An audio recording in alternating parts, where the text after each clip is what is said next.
I have a bizarre poll result here from Pew Research that I want to share with you. I think this is interesting for a bunch of reasons.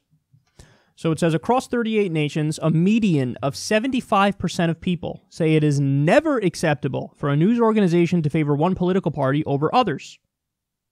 Most oppose partisanship in the news media. Many give news organizations a low rating for impartiality. So you can see the results there. Only 20% say it's sometimes acceptable for a news organization to favor one political party over another. There's an important lesson in this that I want to share with everybody, which is people oftentimes confuse neutrality for objectivity. So, in other words, they say, look, you have to not take a side. That's the only way you can do the news right, is if you don't take a side. Well, here's the problem with that. Then you're not putting the onus on truth. You know, the real job of a journalist and a reporter and any media outlet should be truth. I'm just going to tell you what's true. I don't care about the partisan angle of it. It's not even a consideration by any stretch of the imagination. I'm just going to tell you what's true. And oftentimes, truth can be very partisan. Truth can be hyper-partisan. Now, oftentimes, that's not the case. You know, when you talk about deregulation, for example, you go, oh, the Democrats and the Republicans, both are in favor of deregulation of Wall Street. They're both sellouts. Maybe there's a difference in degrees, but you can say they're both sellouts, and that's accurate.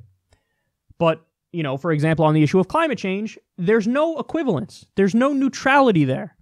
If you're telling the truth, you would have to say the left, and yes, the Democrats are overwhelmingly more right about the issue of climate change than the Republicans are.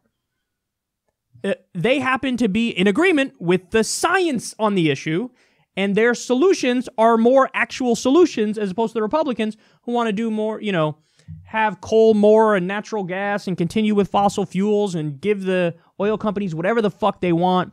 So, in other words, that 75% of people who say it's never okay for a news organization to take a side, they're just wrong. And I'm here to tell you that is a classic mistake that people are making. And it stems from a good place. The place it stems from is fairness. I want the media to be fair.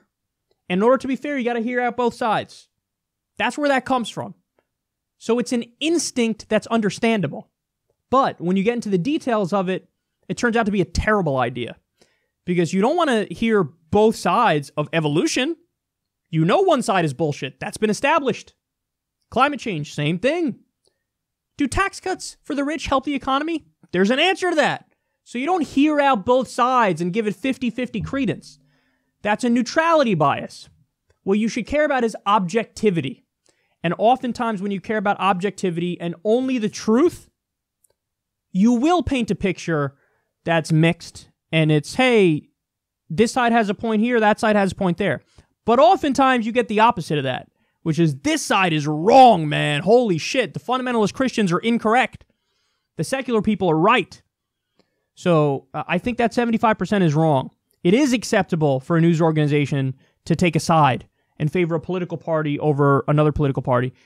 They just need to go wherever the truth leads them.